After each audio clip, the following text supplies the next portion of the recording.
Assalamualaikum warahmatullahi wabarakatuh.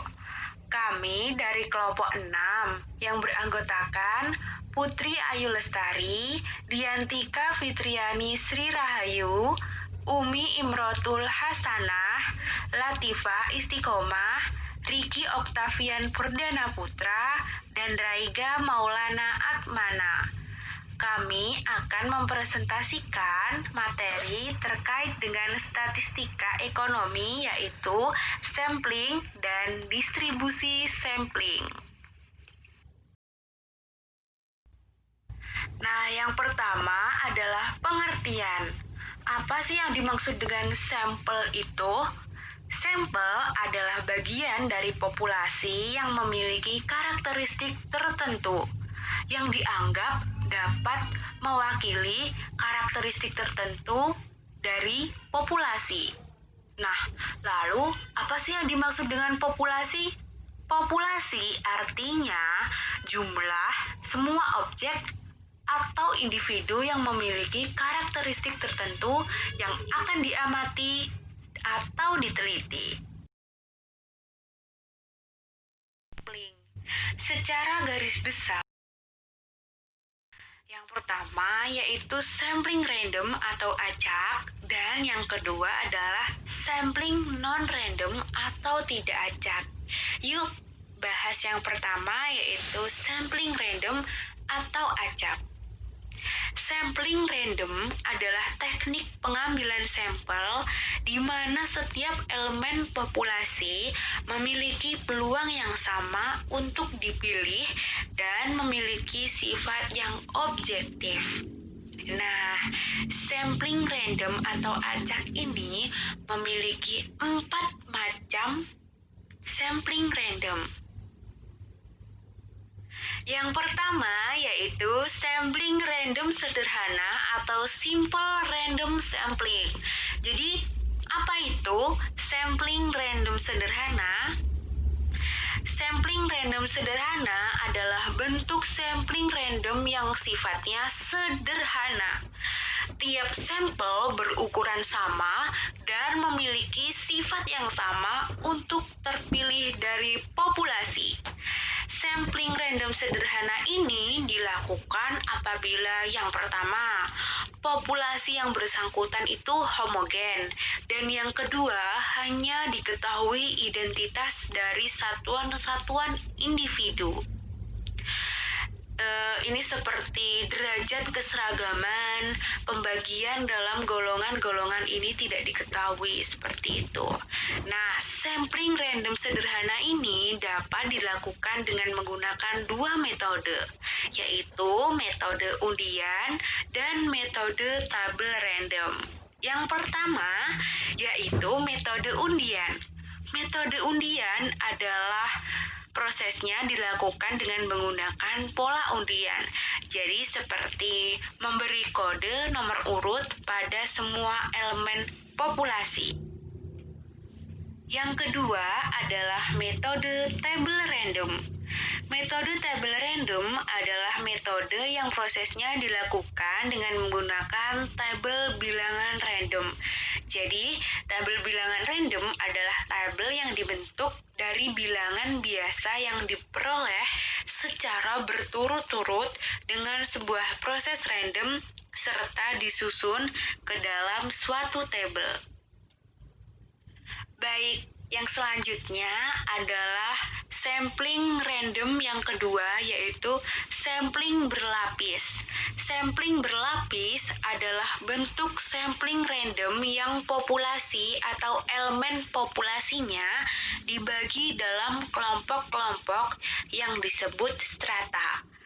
Nah, sampling berlapis ini dilakukan apabila elemen-elemen populasi bersifat heterogen.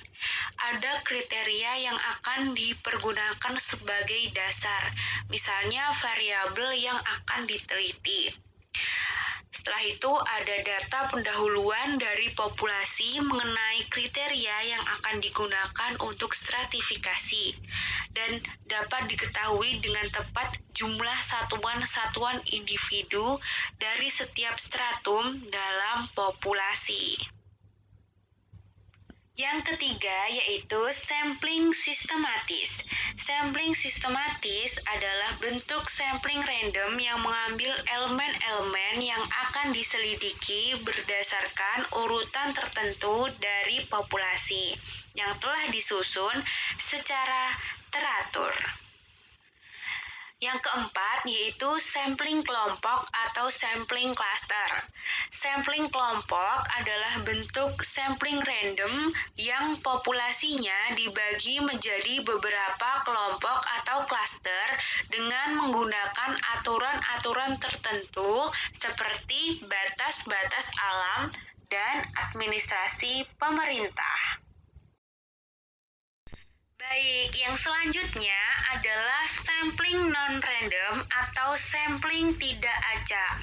Sampling non-random atau sampel non-probabilitas adalah cara pengambilan sampel yang semua objek atau elemen populasinya tidak memiliki kesempatan yang sama untuk dipilih sebagai sampel. Nah, ini memiliki sifat subjektif atau kurang objektif.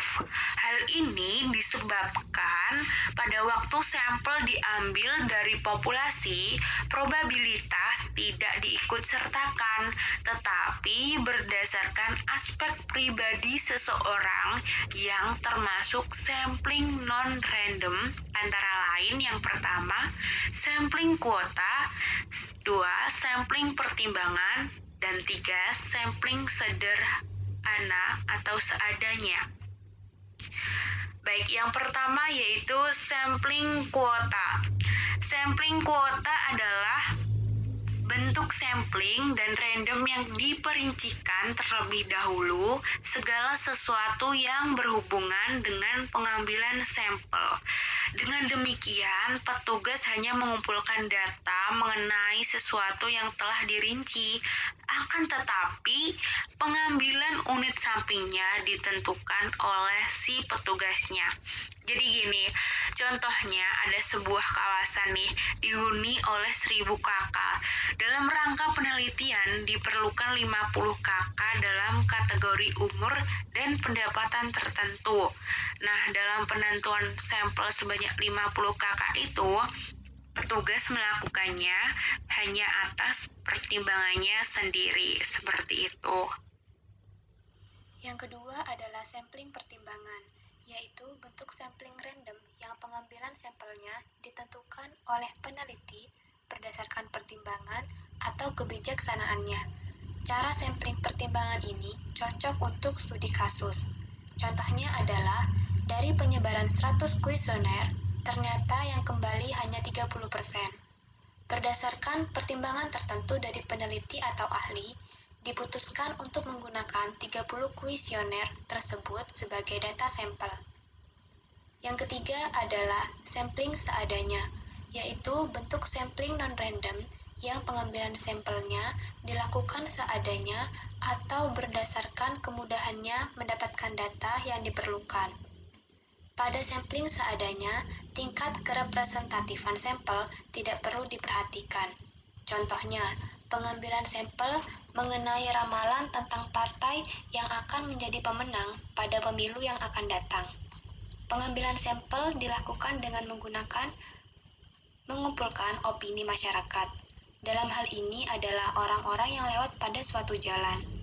Orang-orang yang lewat tersebut tidak merupakan bagian representatif dari keseluruhan masyarakat yang berhak memilih.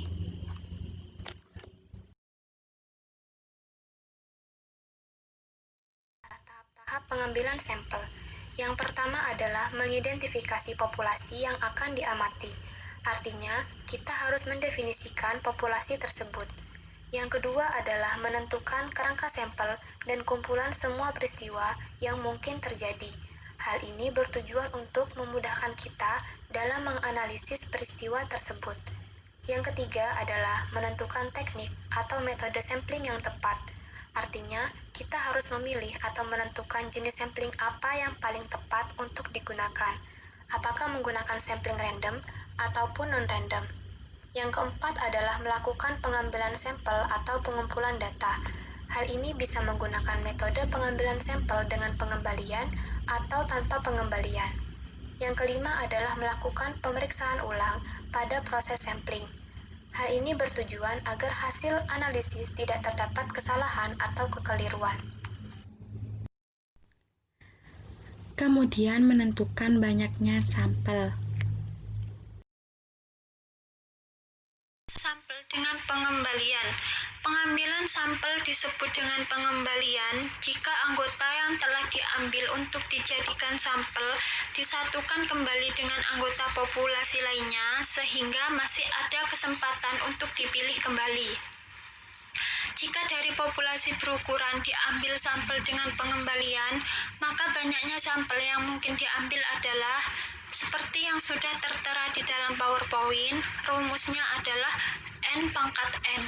Contohnya, untuk populasi berukuran 4 dengan anggotanya A, B, C, dan D, dan sampel yang diambil berukuran 2, maka banyaknya sampel yang mungkin dapat diambil adalah 4 pangkat 2 sama dengan 16 buah, yaitu sampel 1 sama dengan AA, sampel 2 sama dengan AB, sampel 3 sama dengan AC, sampel 4 sama dengan AD, sampel 5 sama dengan BA, sampel 6 sama dengan BB, sampel 7 sama dengan BC, sampel 8 sama dengan BD, sampel 9 sama dengan CA, sampel 10 sama dengan CB, sampel 11 sama dengan CC, sampel 12 sama dengan CD, sampel 13 sama dengan DA, sampel 14 sama dengan DB, sampel 15 sama dengan DC, dan sampel 16 sama dengan DD.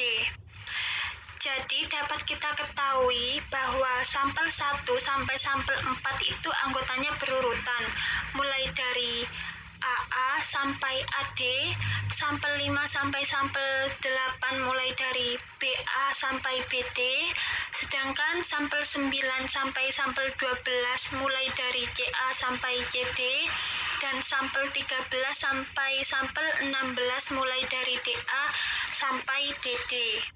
Jadi, secara teoritis, populasi berhingga yang dikenali sampling dengan cara pengembalian dapat dianggap sebagai populasi tak berhingga. Hal itu disebabkan berapapun banyaknya sampel yang diambil, populasi tidak akan pernah habis.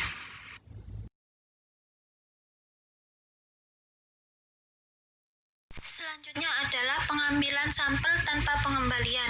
Pengambilan sampel disebut tanpa pengembalian jika anggota populasi yang telah diambil untuk dijadikan sampel tidak disatukan dengan anggota populasi lainnya. Jika dari populasi berukuran N diambil sampel berukuran N tanpa pengembalian, maka banyaknya sampel yang mungkin dapat diambil adalah seperti yang tertera di dalam PowerPoint. C permutasi N dan N sama dengan N faktorial per N faktorial dikali N dikurangi N faktorial. Contohnya, untuk populasi berukuran 5 dengan anggota-anggotanya A, B, C, D, dan E, sampel yang diambil berukuran 2, maka banyaknya sampel yang mungkin dapat diambil adalah C permutasi 5 dan 2 sama dengan 5 faktorial per 2 faktorial dikali 5 dikurangi 2 faktorial sama dengan 10 buah sampel. Ke-10 buah sampel itu adalah sampel yang pertama AB, sampel yang kedua AC, sampel yang ketiga AD, sampel yang keempat AE, sampel yang kelima BC, sampel yang keenam BD, sampel yang ketujuh BE, sampel yang kedelapan CD, sampel yang kesembilan CE, sampel yang ke-10 DE. Jadi dapat kita ketahui bahwa sampel 1 sampai sampel 4 itu anggotanya berurutan, mulai dari AB sampai dengan AE, sedangkan sampel yang kelima sampai sampel yang ketujuh mulai dari anggota BC sampai BE, dan sampel yang ke-8 sampai sampel ke-10 mulai anggota CD sampai DE. Kemudian ada distribusi sampling. Apa sih distribusi sampling itu? Distribusi sampling ini adalah distribusi dari besar-besaran statistik dari sampel-sampel seperti rata-rata, simpangan baku, dan proporsi yang mungkin muncul. Distribusi dari rata-rata sampel ini disebut distribusi sampling rata-rata atau distribusi rata-rata sampel.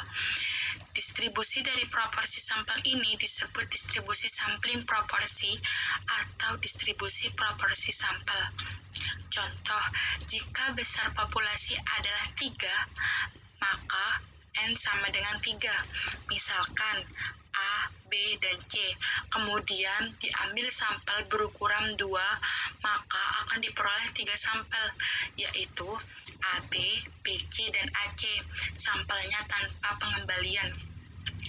Jadi dari ketiga sampel tersebut dihitung rata-ratanya, maka akan didapatkan 3 rata-rata sampel.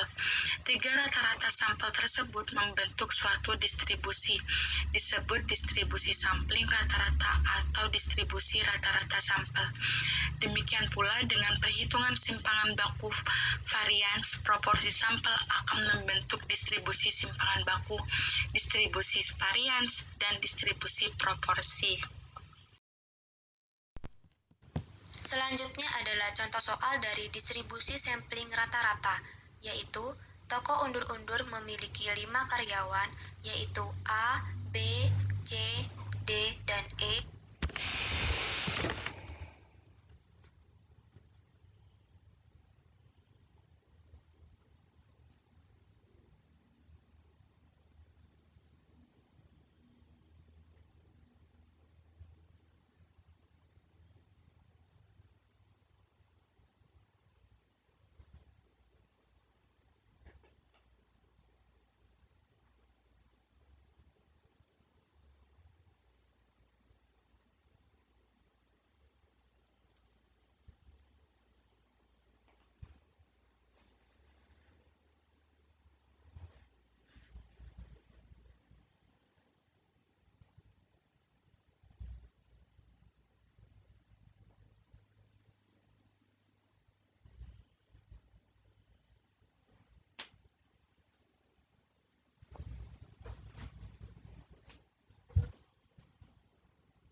Setelah menghitung dengan rumus yang ada, maka dihasilkan A. Rata-rata sampelnya adalah sebagai berikut.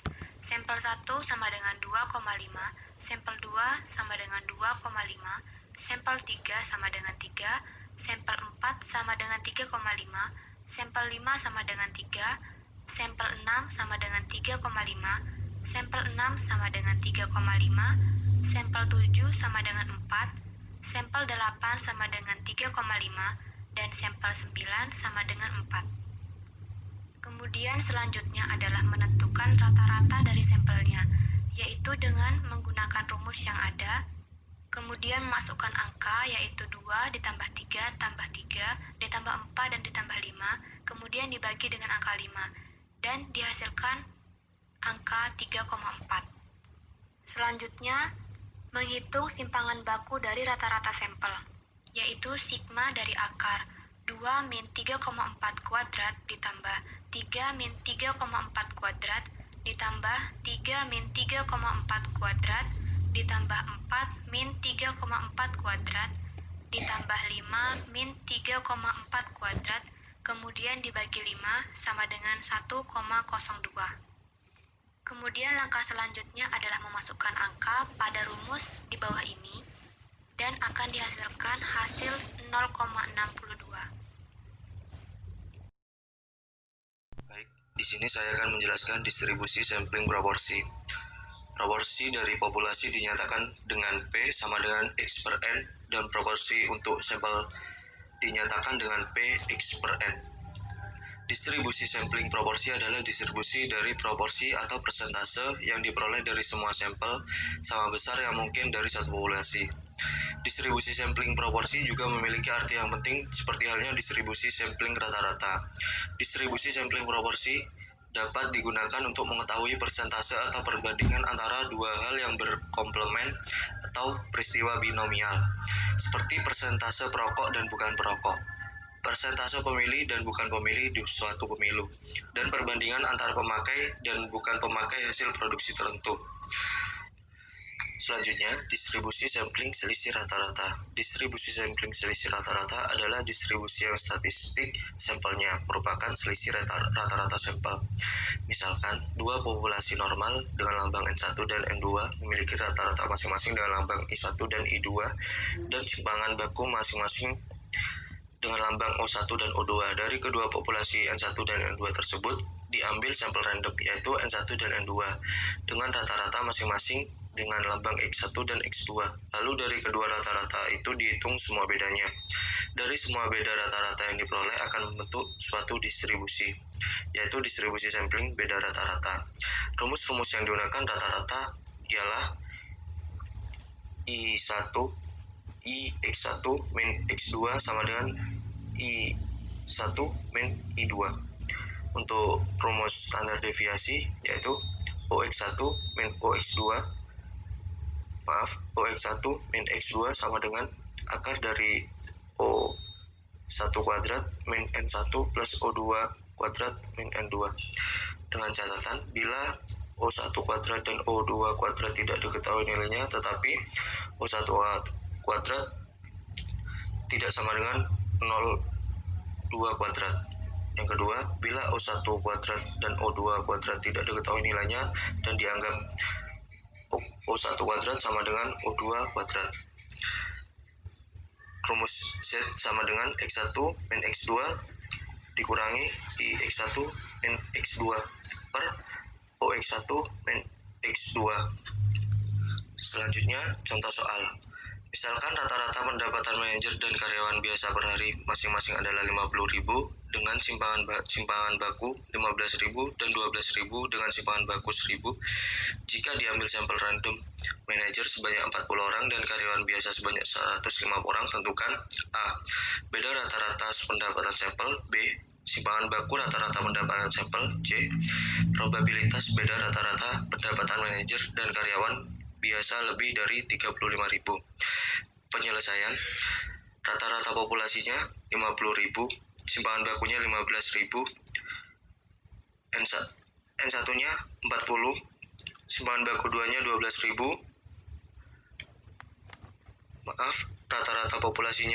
Rata-rata populasi 2 12.000, simpangan baku 2 1.000 dan N2-nya sama dengan 150.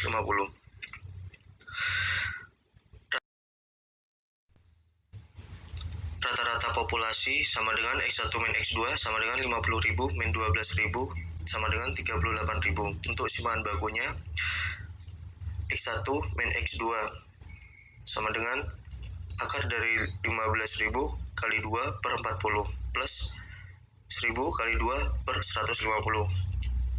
Diketahui 344. C.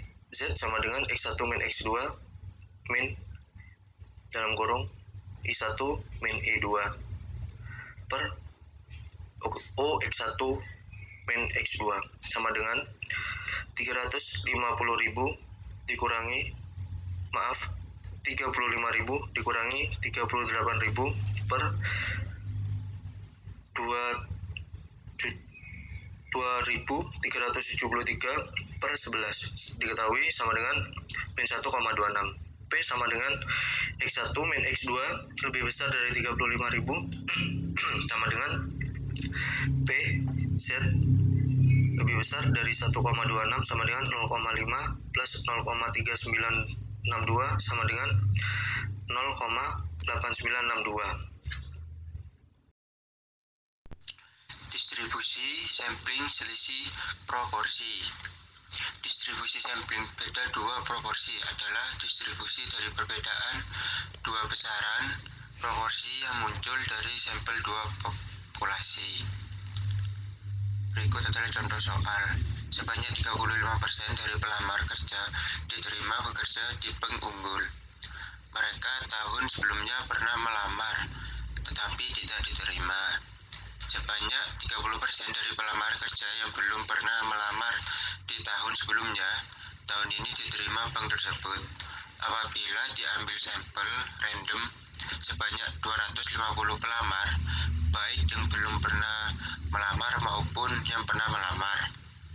Berapa probabilitas bahwa beda proporsi yang pernah melamar dan akhirnya diterima tahun ini dengan yang belum pernah melamar yang juga diterima tahun ini adalah kurang dari 2%.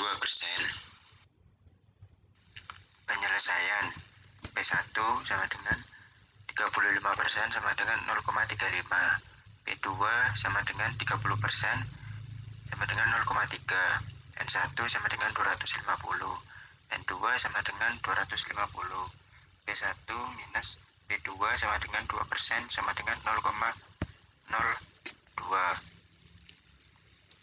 Z sama dengan buka kurung P1 min P2 tutup kurung minus buka kurung P1 min P2 tutup kurung per P1 minus P2 sama dengan 0,002 min buka kurung 0,35 min minus 0,3 tutup kurung per kuadrat buka kurung 0,35 tutup kurung buka kurung 0,65 tutup kurung per 250 plus buka kurung 0,3 tutup kurung 0,7 tutup kurung per 250 sama dengan minus 0,71. Didapat P buka kurung Z kurang dari 0,71 tutup kurung sama dengan 0,5 minus 0,2612 sama dengan 0,2388 atau 23,88%.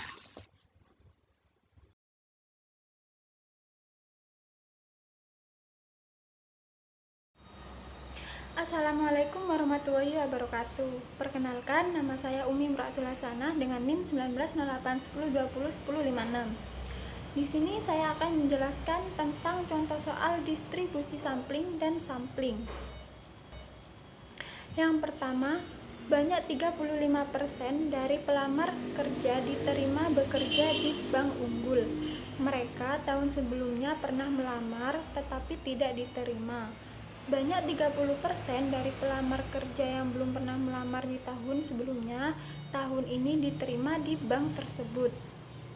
Apabila diambil sampel random sebanyak 250 pelamar, baik yang belum pernah melamar maupun yang pernah melamar, maka berapa probabilitas bahwa beda proporsi yang pernah melamar dan akhirnya diterima tahun ini dengan yang belum pernah melamar yang juga diterima tahun ini adalah kurang dari 2%. Seperti yang ada pada PPT tersebut, cara penyelesaiannya adalah P1 atau populasi 1 35% sama dengan 0,35. P2 atau populasi 2 sama dengan 30% atau 0,3. Jumlah sampel 1 atau N1 sama dengan 250, jumlah sampel 2 atau N2 sama dengan 250, dan sampel 1 atau P1 dikurangi sampel 2 atau P2 sama dengan 2% sama dengan 0,02. Jadi rumusnya Z sama dengan buka kurung sampel 1 dikurangi sampel 2 atau P1 dikurangi P2 tutup kurung, lalu dikurangi populasi 1 dikurangi populasi 2 atau P1 dikurangi P2 tutup kurung, dibagi simpangan baku menurutku sampel 1 dikurangi sampel 2 sama dengan 0,02 dikurangi buka kurung 0,35 dikurangi 0,3 tutup kurung dibagi akar buka kurung 0,35 dikali 0,65 dibagi 250 ditambah buka kurung 0,3 dikali 0,7 tutup kurung dibagi 250, totalnya sama dengan min 0,71.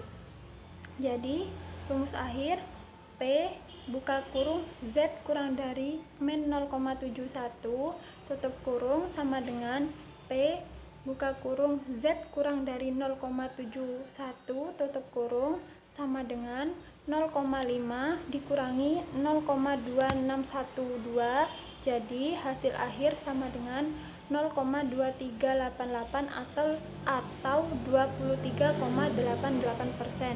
Sekian dari penjelasan saya. Bila ada salah kata mohon maaf. Terima kasih. Wassalamualaikum warahmatullahi wabarakatuh.